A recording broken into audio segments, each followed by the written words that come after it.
Shut up, Sims. Now don't be a damn no-class player. Don't get me on the warpath, boys. It ain't pretty. Losers assemble in little groups and complain about the coaches and the players in other little groups. But winners assemble as a team. You better think about that, because you can't play if you don't do what I tell you. You cannot play if you don't listen to what I'm saying. An undisciplined center, we got to get his head out of his ass. Let's get this operation moving. Shut up! Time out! This is not a game for the most well-adjusted people. Sometimes purposely being irate in order to accomplish something can be more effective in sports than approaching it with a rational or seemingly rational approach. Now get in the game, man. Creating the turmoil gets the attention where you want to get it. 15 years ago, I uploaded a clip of Bill Parcells talking about sensitivity training. It's been viewed over 500,000 times. People love it because it's raw, it's honest, and it's a standard that's disappearing. But today, I'm taking you behind the whistle. After over 20 years in the locker room and working with some of our most challenging students in the classroom, I've realized something. Most leaders aren't failing because they lack talent. They're failing because they're afraid to tell the truth to people who are too sensitive to hear it. Parcells said, "The only players I hurt with my words are the ones who have an inflated opinion of their ability." In modern leadership, we see this every day. Some people think a correction is a personal rejection. They want the title, but they don't want the friction that comes with growth. I've sat in huddles in classrooms with kids who have been told no their entire lives. If you sugarcoat the truth when someone is struggling, you aren't helping them. You're lying to them, and you're ensuring they stay exactly where they are. I'll tell you, he's a stone-faced, that Cabero now. You know what the hell he's thinking. I'd hate to have to fight that son of a gun. Hey, fellas, this is what you work all season for. This is why you lift all them weights. This is why you do all that. Here's a lesson I've learned over 2 decades. If you want to be great, you have to surround yourself with people who will tell you what you need to hear, not what you want to hear.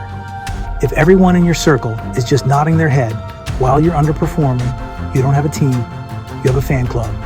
Winners will respond to the coach who cares enough about them that they will call them out, even when it isn't the popular thing to do. They look for the peer who will hold them to the standard, because they know that growth only happens in the honesty of the second effort. The trends change, but the Parcells standard is timeless. If you want to be a leader people actually follow, you have to be the same person every single day. You have to value the mission more than the feelings of the person who's sabotaging it. Stop apologizing for having a high standard. If they're too sensitive for the truth, they're too sensitive for the win.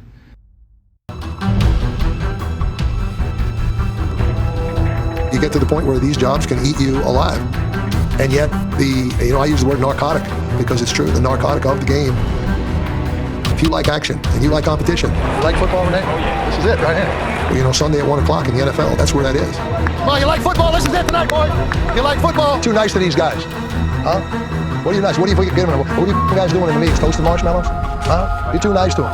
You're a teenager tonight. What's the matter with you? Come on, get your confidence up. You want to be in the big leagues? This is it. Come on. Onto the philosophy a little bit of football. There are any number of philosophies that someone might choose to employ, but basically I think a coach's job is to give the players a good design. You try to create something that will allow those players to function within the ability that you determine that they have. So whether you're going to be a West Coast offense or you're going to be a spread offense or whether you're going to be a two-back offense with a power football, it really doesn't make any difference in terms of what you choose as long as you feel you have the players to integrate them into the system and choose a system that will allow the players that you currently have to fit in and have some success with that system. In other words, you tailor the system to the personnel available as best you can determine. Now, all of us need some place to start, and so you start with what you believe in and what you think is what you want to do based on that evaluation. But be flexible in the manner that if you see that your personnel kind of leads you in a different direction or slightly in a different direction, don't be afraid to tailor your system to fit the qualities that your personnel have. We often talk about the uncoachable player like they are a lost cause. But in my experience, uncoachable isn't a permanent state, it's a choice. I've seen kids who were written off by every other coach and teacher suddenly flip the switch when they realized the standard wasn't an attack on them, it was a map for them. If you're a leader or parent, You have to realize that you aren't doing anyone a favor by lowering the bar. When you lower the bar for a challenging student or struggling employee, you're telling them you don't believe they can meet it. You're confirming their own self-doubt. The circle of truth I mentioned earlier is about more than just honesty. It's about belief. You surround yourself with people who tell you the truth because those are the only people who actually care about your potential. The ones who tell you what you want to hear, they're just trying to keep the peace. But you don't win games, and you certainly don't change lives by just keeping the peace. So, as you go into your next meeting or your next practice, look at your circle. Are they nodding their heads, or are they challenging your second effort? The Parcells standard isn't about being mean, it's about being real.